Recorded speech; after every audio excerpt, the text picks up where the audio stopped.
পথে পথে ঈদ আনন্দ, ট্রেনে উপচে পড়া ভিড়, ছাদেও নেই তিল ধারণের ঠাঁই, বাড়তি ভাড়া নিলে তাৎক্ষণিক ব্যবস্থার হুঁশিয়ারি সড়ক মন্ত্রীর।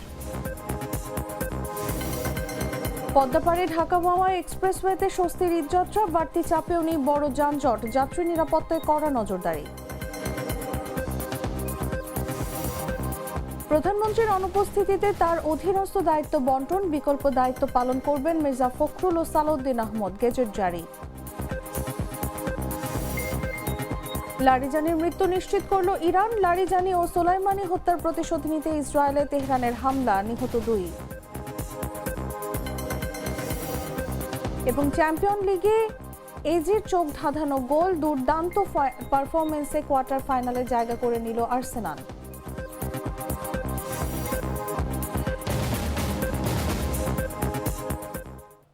এতক্ষণ শুনছিলেন সংবাদ শিরোনাম। দর্শক, আমন্ত্রণ দুপুর 1টা নিউজে, সাথে আছি আমি তাসলিমা তিথি। মশলা বদলে ফেলেছে, এবার আপনিও বদলে ফেলুন। একবার প্রাণ গুঁড়া মশলা ব্যবহার করেই দেখুন। চলে যাচ্ছি পুরো খবরে। ঈদ উপলক্ষে দেশের বিভিন্ন অঞ্চলে ঘরমুখো মানুষ নিরাপদ ও স্বস্তিদায়ক যাত্রার জন্য ট্রেনকে বেছে নিচ্ছেন। বুধবার ভোর থেকেই রাজধানীর কমলাপুর রেলওয়ে স্টেশনে ভিড় লক্ষ্য করা গেছে। পরিবার পরিজন সহ যাত্রীরা ব্যাগ হাতে ও শিশুদের সঙ্গে ট্রেনের জন্য অপেক্ষা করছেন। স্টেশনে নিরাপত্তা জোরদার করতে র্যাব, পুলিশ, আনসার, গোয়েন্দা সংস্থা ও রেলওয়ে নিরাপত্তা বাহিনী দায়িত্বে নিয়োজিত। রেলওয়ে কর্তৃপক্ষ জানিয়েছে, সকাল পর্যন্ত 6টি ট্রেন নির্ধারিত সময়ে ছেড়েছে। যাত্রীদের চাপ সামাল দিতে ট্রেনের ছাদে ভ্রমণ অনুমতি দেওয়া হচ্ছে। নিরাপত্তা কর্মকর্তা জানান, যাত্রী সংখ্যা আসনের তুলনায় বেশি হওয়ায় মানবিক দিক বিবেচনা করা হচ্ছে। কমলাপুর থেকে ছেড়ে যাওয়া ট্রেনগুলোর মধ্যে রয়েছে ধূমকেতু express, Parabat express, Nilsagar express, সোনার বাংলা এক্সপ্রেস, 11 সিন্দুর প্রভাতী ও নারায়ণগঞ্জ কমিউটার। যাত্রীরা শৃঙ্খলা মেনে নির্ধারিত টিকিটে যাত্রা করার আহ্বান জানানো হয়েছে।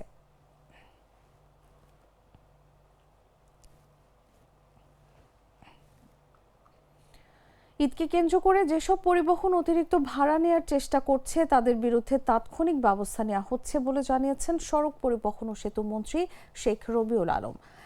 এ সময় যারা অনিয়ম করবে, ঈদের পরে তাদের বিরুদ্ধে আরও কঠোর ব্যবস্থা নেওয়ার হুঁশিয়ারিও দেন তিনি। বুধবার সকালে গাবতলী বাস টার্মিনাল পরিদর্শনে এসে এসব কথা বলেন তিনি। ঈদযাত্রায় মহাসড়কে এখন পর্যন্ত তেমন কোনো যানজট নেই উল্লেখ করে মন্ত্রী বলেন, এবারের ঈদযাত্রা স্বস্তিদায়ক হচ্ছে। যাত্রী ঢাকা থেকে ঢাকার বাইরে যান এবং সব ধরনের পরিবহনের কাউন্টার এখানে আছেন, বাসও এখানে আছে। সেখানে ভিজিটে এসেছিলাম, আপনারা সাথে ছিলেন। আপনারা যারা প্রশ্ন করবেন আমি জানি, আপনারা সাথে ছিলেন, কাউন্টারগুলিতে গিয়েছেন। সবাই কিন্তু নির্ধারিত ভাড়া নিচ্ছে। 2-1টি পরিবহন 20-30 টাকা আরও নির্ধারিত ভাড়ার চেয়ে কম নিচ্ছে, আপনাদের সামনেই বলেছেন। এখানে পুলিশ কন্ট্রোল রুম আছে, ভিজিলেন্স টিম আছে, র্যাবের কন্ট্রোল রুম আছে। সেখানে নির্ধারিত করা ভাড়া সমস্ত জায়গায় আপনাদের সামনে টানিয়ে দেওয়া হয়েছে। কেউ এর চেয়ে বেশি ক্লেম করলে সেখানে যদি কেউ কমপ্লেন করে, সাথে সাথে ব্যবস্থা নেওয়া হচ্ছে। পুলিশের কন্ট্রোল রুম, ভিজিলেন্স টিম এবং র্যাবের কন্ট্রোল রুম বলেছে কোনো অভিযোগ খুব একটা তারা পাননি, খুব একটা ব্যত্যয় এখানে ঘটেনি। নির্ধারিত ভাড়া নেওয়া হচ্ছে এবং বাসগুলি যথাসময় ছেড়ে যাচ্ছে, যাত্রী কোনো হয়রানির শিকার হচ্ছে না। এখনো পর্যন্ত যারা বিভিন্ন রুটে কিন্তু অ্যাভেলেবল টিকিট আছে, কয়েকটা রুট আছে যেখানে টিকিট অলরেডি সোল্ড আউট হয়ে যায়। অর্থাৎ নির্বিঘ্নে নিরাপদে ঈদযাত্রা যারা বাসে যাচ্ছেন তারা এখান থেকে এনজয় করছেন, কোনো হয়রানি অথবা কোনো বিড়ম্বনার শিকার তারা হচ্ছেন না। মুন্সিগঞ্জের ঢাকা মাওয়া এক্সপ্রেসওয়ে ও পদ্মা সেতু ঘিরে এবারের ঈদযাত্রায় মিলেছে স্বস্তির চিত্র। যানবাহনের চাপ স্বাভাবিক সময়ের তুলনায় কয়েক গুণ বাড়লেও কোথাও বড় ধরনের যানজট বা ভোগান্তির খবর পাওয়া যায়নি। টোল প্লাজায় কিছুটা সারি থাকলেও দ্রুত টোল আদায়ের কারণে যাত্রা ছিল নির্বিঘ্ন। যাত্রীদের নিরাপত্তায় সিসিটিভি নজরদারি ও আইন শৃঙ্খলা বাহিনীর তৎপরতা ছিল চোখে পড়ার মতো। সব মিলিয়ে স্বস্তির ঈদযাত্রা করছেন ঘরমুখো মানুষ। বিস্তারিত জাগো ডেস্ক রিপোর্টে। টানা 7 দিনের ঈদের লম্বা ছুটির শুরুর প্রথম দিনে মুন্সিগঞ্জের ঢাকা মাওয়া এক্সপ্রেসওয়ে এবং পদ্মা সেতু হয়ে নির্বিঘ্নে দক্ষিণবঙ্গে ছুটছে ঘরমুখো মানুষ। দক্ষিণবঙ্গের প্রবেশ পথ হিসেবে খ্যাত এই মহাসড়কটিতে ঈদযাত্রাকে কেন্দ্র করে যানবাহনের চাপ স্বাভাবিক সময়ের চেয়ে কয়েক গুণ বৃদ্ধি পেলেও নেই দুর্ভোগ ও বিড়ম্বনা। সেতুর মাওয়া প্রান্তের টোল প্লাজায় ঈদের ছুটির প্রথম দিন দেখা গেছে যানবাহনের দীর্ঘ সারি। তবে অতীতের তুলনায় এবার বিকল্প সব ব্যবস্থা প্রস্তুত থাকায় কোথাও কোনো বিড়ম্বনা ছাড়াই স্বস্তির যাত্রায় বাড়ি ফিরতে পেরেছে লাখো মানুষ। এবার যাত্রীদের নিরাপত্তা ও অনাকাঙ্ক্ষিত দুর্ঘটনা প্রতিরোধে প্রায় 181টি সিসিটিভি ক্যামেরায় চলছে নজরদারি।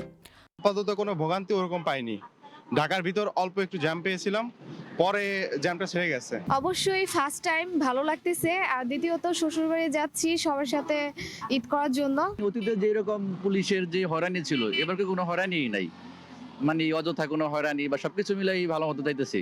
অন্যান্য বছরের মতোই এবারের ঈদযাত্রায় এক্সপ্রেসওয়েতে দূরপাল্লার গণপরিবহনের পাশাপাশি ছিল ব্যক্তিগত ছোট যান ও 2 চাকার বাহন মোটরসাইকেলের উপস্থিতি। তবে সেতুর মাওয়া প্রান্তে টোল প্লাজায় টোল আদায়ে ধীরগতি না থাকায় সৃষ্টি হয়নি যানজট।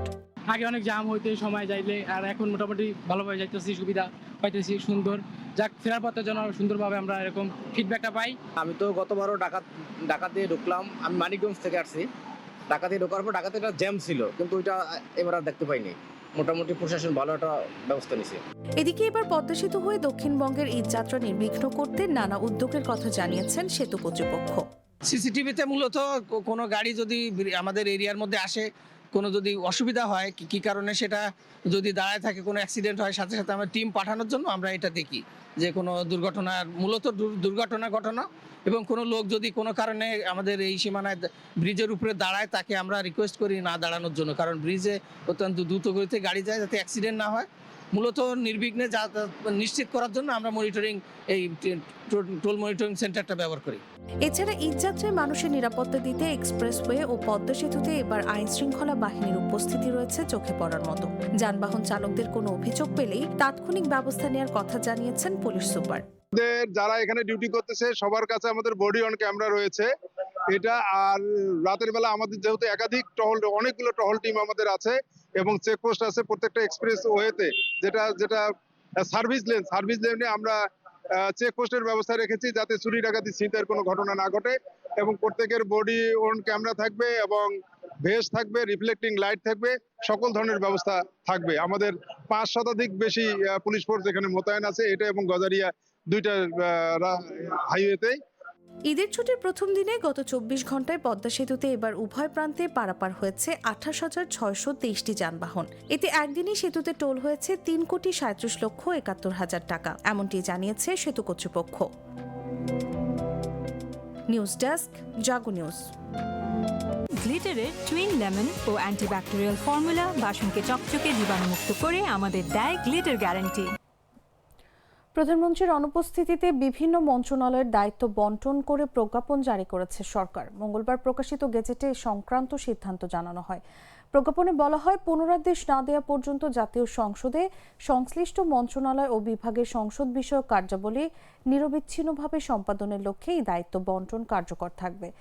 গেজেট অনুযায়ী প্রধানমন্ত্রী তারেক রহমানের অধীন প্রধানমন্ত্রীর কার্যালয়ের দায়িত্ব পালনের ক্ষেত্রে তার অনুপস্থিতিতে বিকল্প হিসেবে দায়িত্ব পালন করবেন স্থানীয় সরকার, পল্লী উন্নয়ন ও সমবায় মন্ত্রণালয়ের দায়িত্বপ্রাপ্ত মন্ত্রী মির্জা ফখরুল ইসলাম আলমগীর। এছাড়া প্রতিরক্ষা মন্ত্রণালয়, মন্ত্রিপরিষদ বিভাগ এবং সশস্ত্র বাহিনী বিভাগের দায়িত্ব প্রধানমন্ত্রীর অধীন থাকলেও তার অনুপস্থিতিতে এসব দায়িত্ব পালন করবেন স্বরাষ্ট্র মন্ত্রণালয়ের মন্ত্রী সালাউদ্দিন আহমদ।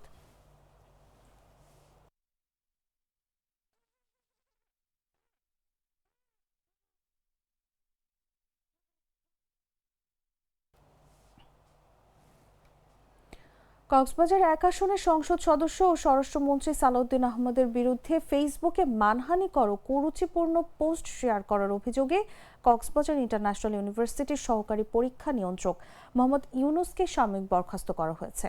সেই সঙ্গে 7 দিনের মধ্যে ব্যাখ্যা চেয়ে কারণ দর্শানোর নোটিশ দিয়েছেন বিশ্ববিদ্যালয়ের রেজিস্ট্রার অফিস। 17 মার্চ জারিকৃত এই সংক্রান্ত অফিস আদেশে উল্লেখ আছে, সম্প্রতি আপনার ব্যক্তিগত সামাজিক যোগাযোগ মাধ্যম প্রোফাইল থেকে স্বরাষ্ট্রমন্ত্রীকে নিয়ে কুরুচিপূর্ণ পোস্ট করেছেন বলে পরিলক্ষিত হয়েছে, যা বিশ্ববিদ্যালয়ের বিদ্যমান আচরণবিধি ও শৃঙ্খলা পরিপন্থী। একজন বিশ্ববিদ্যালয়ের কর্মকর্তা হিসেবে সামাজিক যোগাযোগ মাধ্যমে এ ধরনের উস্কানিমূলক বা আপত্তিকর রাজনৈতিক কর্মকাণ্ডে লিপ্ত হওয়া প্রতিষ্ঠানের ভাবমূর্তি ক্ষুণ্ণ করে। কর্তৃপক্ষের আদেশক্রমে আপনাকে বিশ্ববিদ্যালয়ের সকল কর্মকাণ্ড থেকে সাময়িকভাবে বরখাস্ত করা হলো। এমত অবস্থায় কেন আপনার বিরুদ্ধে প্রশাসনিক ব্যবস্থা গ্রহণ করা হবে না তার লিখিত ব্যাখ্যা আগামী 7 কার্যদিবসের মধ্যে রেজিস্ট্রারের দপ্তরে জমা দেওয়ার জন্য নির্দেশ দেওয়া হয়েছে।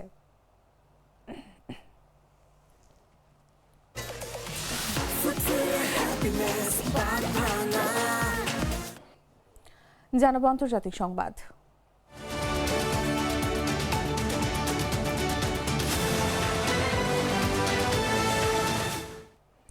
ইরানের রাজনীতিতে অন্যতম প্রভাবশালী ও ক্ষমতাধর ব্যক্তি হিসেবে আবির্ভূত হওয়া আলী লারিজানি নিহতের তথ্য নিশ্চিত করেছে ইরান। সেই সঙ্গে লারিজানি ও সোলাইমানি হত্যার প্রতিশোধ হিসেবে ইসরায়েলে হামলা চালিয়েছে ইরান।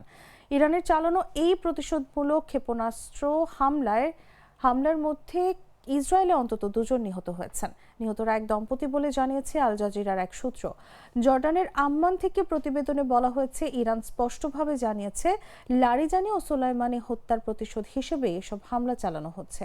সর্বশেষ হামলার পর মধ্য ইসরায়েলের বিভিন্ন এলাকায় সাইরেন বেজে ওঠে। ক্ষয়ক্ষতির সঠিক পরিমাণ এখনও জানা যায়নি, তবে এর আগে একই এলাকায় হামলায় তেল আবিব ও আশপাশের শহর বনি ব্রাক ও রামাত গানে ব্যাপক ক্ষয়ক্ষতি হয়। এছাড়া শ্যারন এলাকা ও বনি ব্রাকে আহতের খবর পাওয়া গেছে। তেল আবিবের একটি কেন্দ্রীয় রেল স্টেশন ক্ষতিগ্রস্ত হওয়ায় সাময়িকভাবে সারা দেশে রেল চলাচল বন্ধ রাখা হয়। একই সময় উত্তর ইসরায়েলে প্রতিদিন প্রায় শতাধিক রকেট ছুড়েছে হিজবুল্লাহ।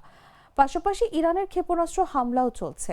অনেক ক্ষেত্রে এসব হামলা সমন্বিতভাবে চালানো হচ্ছে, যা ইসরায়েলের আকাশ প্রতিরক্ষা ব্যবস্থার উপর বাড়তি চাপ সৃষ্টি করছে।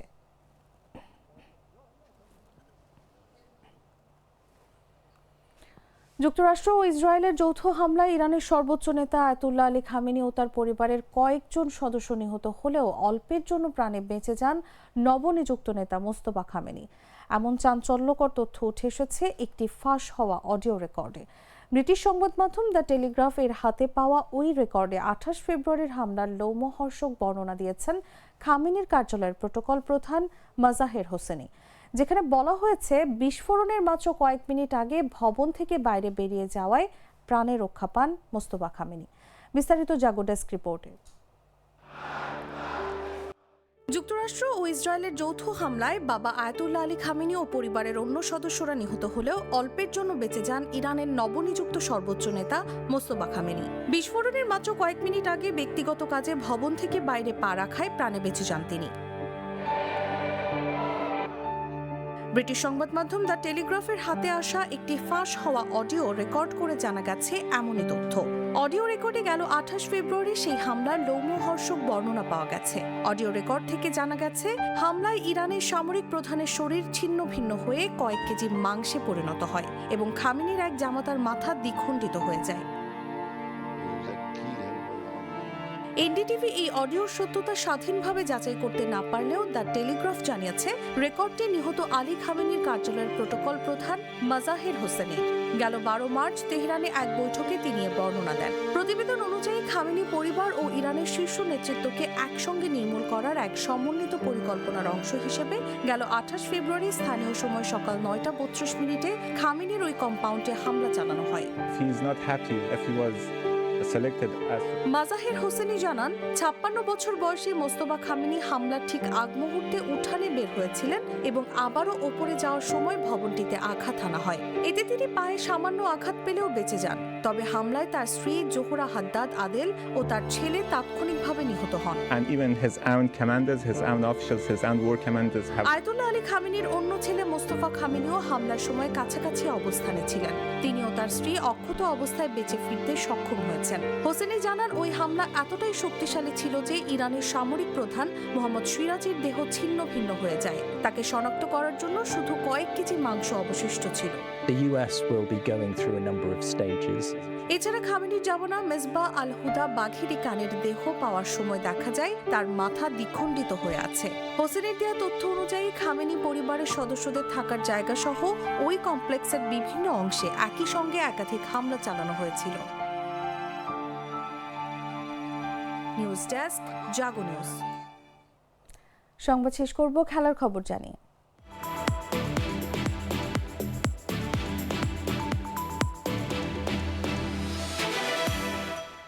উয়েফা চ্যাম্পিয়ন্স লিগে দুর্দান্ত পারফরমেন্সে কোয়ার্টার ফাইনালে জায়গা করে নিয়েছে আর্সেনাল। মঙ্গলবার এমিরেটস স্টেডিয়ামে 2-0 গোলে হারিয়ে বায়ার লেভারকুসেনকে 2 লেগ মিলিয়ে 3-1 ব্যবধানে পরাজিত করেছে লন্ডনের দলটি। ম্যাচের নায়ক ছিলেন এবেরেচি এজে। প্রথমবারের মতো চ্যাম্পিয়ন্স লিগে গোল করে তিনি দলকে এগিয়ে দেন। 36তম মিনিটে বক্সের বাইরে থেকে প্রায় 20 গজ দূরত্ব থেকে তার জোরালো শট সরাসরি জালে জড়ায়। যা ছিল চোখ ধাঁধানো। দ্বিতীয়ার্ধে ব্যবধান বাড়ান ডেকলান রাইস। 63 মিনিটে দুর্বল ক্লিয়ারেন্স পেয়ে বক্সের বাইরে থেকে নিখুঁত শটে গোল করে ম্যাচের ফল নিশ্চিত করেন তিনি।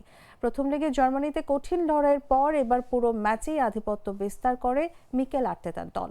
একাধিক সুযোগ তৈরি করলেও লেভারকুসেন গোলরক্ষক ইয়ানিস ব্লাচভিচ দারুণ সেভ করে ব্যবধান কম রাখেন। বুকাও সাকা, লিয়ান্ড্রো ট্রোসার্ড ও গ্যাব্রিয়েল মাগালহায়েস বারবার আক্রমণ করলেও গোলের দেখা পেতে কিছুটা সময় লাগে। ম্যাচের শেষ দিকে লেভারকুসেন গোলের সুযোগ পেলেও ডেভিড রায়া দুর্দান্ত সেভ করে ক্লিন শিট নিশ্চিত করেন। টানা তৃতীয়বারের মতো শেষ 8-এ উঠেছে আর্সেনাল। কোয়ার্টার ফাইনালে তাদের প্রতিপক্ষ স্পোর্টিং লিসবন, যারা মঙ্গলবার রাতে বোডো 5-0 গোলে উড়িয়ে 2 লেগ মিলিয়ে 5-3 ব্যবধানে এগিয়ে থেকে চ্যাম্পিয়ন্স লিগের শেষ 8 নিশ্চিত করেছে।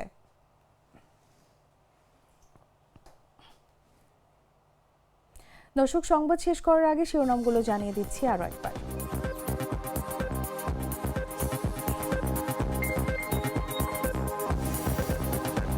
পথে পথে ঈদ আনন্দ, ট্রেনে উপচে পড়া ভিড়, ছাদেও নেই তিল ধারণের ঠাঁই, বাড়তি ভাড়া নিলে তাৎক্ষণিক ব্যবস্থার হুঁশিয়ারি সড়ক মন্ত্রী। পদ্মাপাড়ে ঢাকা মাওয়া এক্সপ্রেসওয়েতে স্বস্তির ঈদযাত্রা, বাড়তি চাপেও নেই বড় যানজট, যাত্রী নিরাপত্তায় কড়া নজরদারি। প্রধানমন্ত্রীর অনুপস্থিতিতে তার অধীনস্থ দায়িত্ব বন্টন, বিকল্প দায়িত্ব পালন করবেন মির্জা ফখরুল ও সালাউদ্দিন আহমদ, গেজেট জারি। লারিজানির মৃত্যু নিশ্চিত করল ইরান। লারিজানি ও সোলাইমানি হত্যার প্রতিশোধ নিতে ইসরায়েলের তেহরানের হামলা, নিহত 2।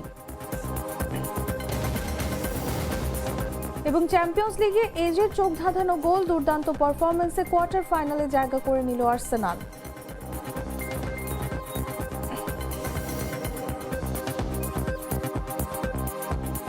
দর্শক, এই ছিল এখনকার মতো। এরপর দেখবেন দুপুর 3টা নিউজ। প্রতি মুহূর্তের সর্বশেষ খবর জানতে ভিজিট করুন jagunews24.com। ফলো করুন আমাদের ভেরিফাইড ফেসবুক পেজ এবং সাবস্ক্রাইব করুন জাগো নিউজের ইউটিউব চ্যানেল। ধন্যবাদ সবাইকে।